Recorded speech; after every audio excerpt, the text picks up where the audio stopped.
sebagai Jaka Tarub. Saya Mutiara Rahman sebagai istri Jaka Tarub. Saya Naila Nur Fadila sebagai Mbak Rano. Saya Andi Fitri Hairati sebagai Mbok Mila.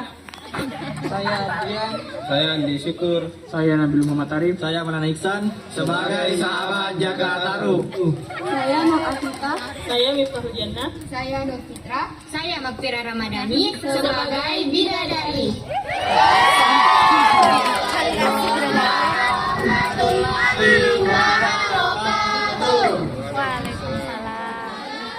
Kami akan mempersembahkan teater kontemporer berjudul Jaka Tarub dan Bidadari. Selamat menyaksikan. Joko Tarub di sebuah desa di daerah Jawa Tengah. Ia tinggal bersama ibunya yang biasa dipanggil Mbok Mira. Ayahnya sudah lama meninggal. Sehari-hari Joko Tarub berburu dan Mbok Mira bertani padi di sawah. Suatu pagi, di tengah tidurnya yang lelap, Joko Tarub bermimpi misterius. Apa arti mimpi barusan ya? Kok bisa aku bermimpi bertemu bidadari yang sangat cantik? Mbok Mira sedang sibuk menghias diri. Kemudian, teman-teman Joko menjemput Joko Tarub untuk berburu, seperti Pra, Wanto, Alang, Andi, dan Samosa. Tak lupa Joko Tarub berpamitan dengan ibunya. Joko.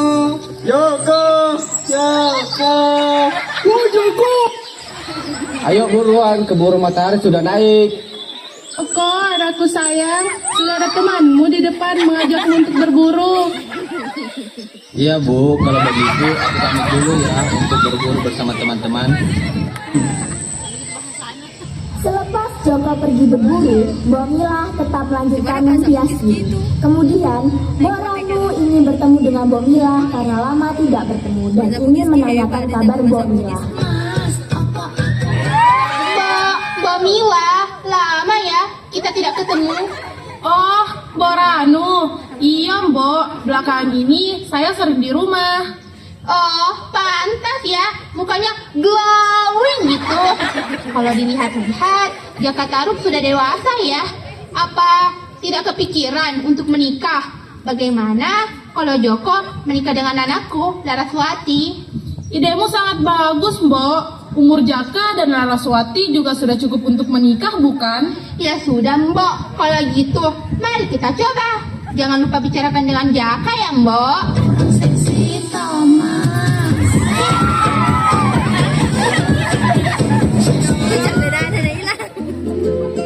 Di tengah-tengah perjalanan berburu, akhirnya Joko menceritakan mimpinya pada teman-temannya. Kalian tahu nggak sih, tadi malam aku bermimpi menikah dengan bidadari yang sangat cantik. Yakin cuma mimpi? Apa jangan-jangan itu hanya halumu saja? Iya ya, mana mungkin ada bidadari yang mau denganmu. Sudah mungkin itu halumu saja.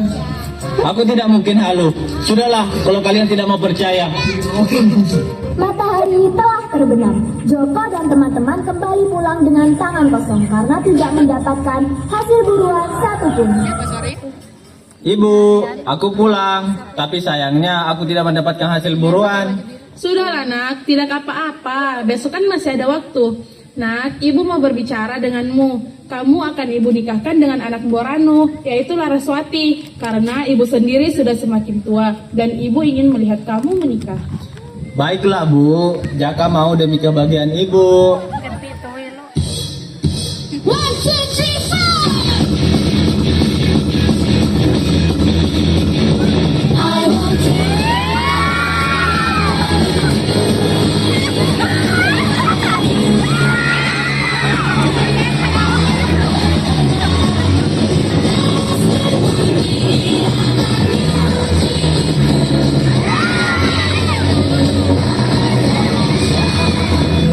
Seminggu kemudian Joko menikah dengan Laraswati dan hidup bahagia.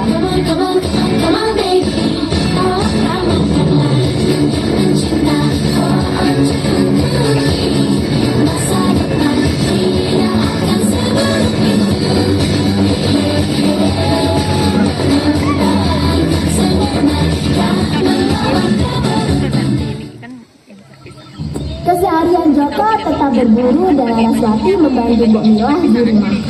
Pada suatu pagi, Joko kembali berburu dengan teman-temannya. Istriku, Iya, Mas. aku pergi berburu dulu ya. Iya, sama siapa? Seperti biasa, dengan samosa dan lainnya. Mas, tunggu sebentar. Tapi aku punya firasat jelek denganmu. Apakah kamu yakin hanya pergi berburu? Iya istriku sayang, percayalah padaku. Aku harus bergegas sebelum matahari semakin terik. Iya, hati-hati ya. Joko dan teman-temannya menuju ke sungai untuk menangkap ikan. Ketika tinggal beberapa langkah, Joko dan teman-temannya mendengar suara gurauan sekelompok perempuan. Wah, cantik banget tuh kayak bidadari. Wah, orang mana ya? Kok aku nggak pernah lihat mereka? Buset, itu bukan orang, tapi bidadari beneran. Tuh, apa aku bilang? Mimpi aku bukan sekedar halu. Pus, diam, jangan berisik. Nanti kita ketahuan tahu.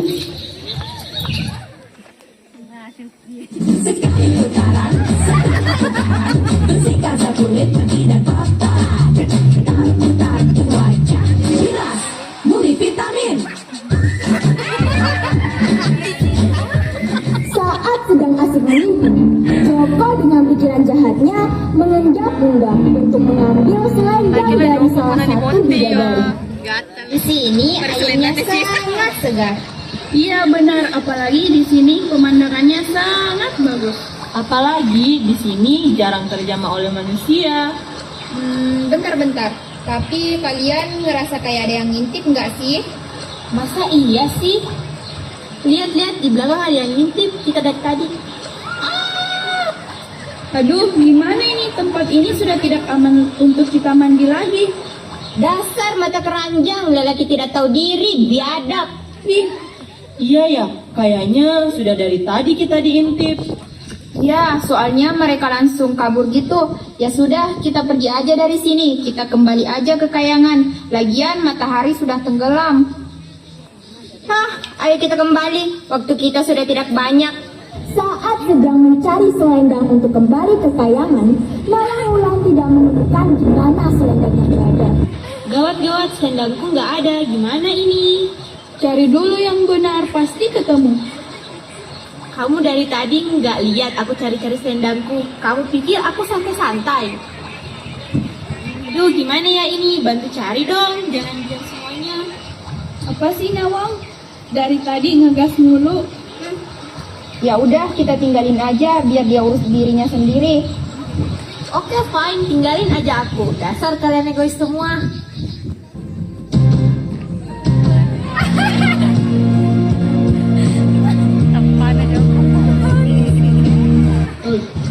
Hei, kok kamu sendirian? Kenapa kamu menangis?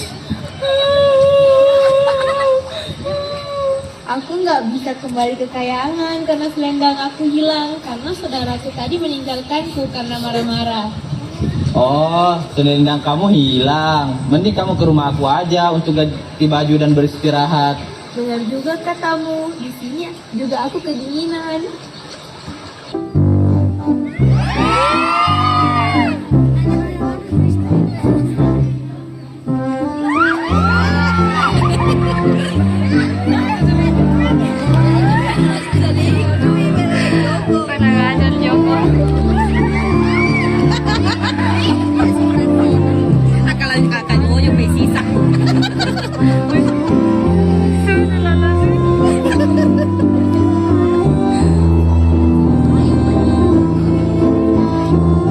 Nawang Wulan ke rumah ibunya dengan mengendap-endap menuju ke kamarnya. Saat itu, Laraswati, Mbok Mila, dan Mbok Ranu sedang pergi bersama. Kamu pilih aja sendiri bajunya. Ada di dalam lemari tuh. Aku tinggal di depan ya. Ya, makasih ya. Bukannya ini selendangku ya? Aku sudah yakin kalau ini selendangku, pasti dia yang mencurinya. Sampai aku tidak bisa kembali ke kayangan. Namun, ketika Nawang Wulan keluar membuka pintu, Laraswati ikut masuk kamar. Siapa kamu? Kok bisa ada di kamar aku? Lah, kamu sendiri emangnya siapa? Udah jelek, pendek, gak sopan banget sih jadi orang. Dih, sok cantik amat sih kamu. Aku ini istrinya Jaka Tarub, wanita paling cantik di desa ini. Emang kamu siapa bisa masuk ke kamar aku dengan Jaka? Dengan bebas, dasar lancang. Hei, ada apa ini ribut-ribut? Terus, ini siapa Laras? Gak tahu, Ma. Aku juga kaget. Ini perempuan main masuk aja ke kamar aku. Bentar, aku bisa jelasin ini semua. Tenang dulu. Apalagi sih, Mas? Semua sudah jelas. Kamu selingkuh sama perempuan ini. Ini semua maksudnya apa ya? Kamu sudah punya istri, lalu apa maksudmu mencuri selendangku dan membawaku kemari? Astaga Jaka, aku sudah menikahkanmu dengan Laraswati. Tapi bagaimana ternyata kelakuanmu? Membawa perempuan lain ke rumah ini. Dasar anak tidak tahu diri, merepotkan orang tua saja.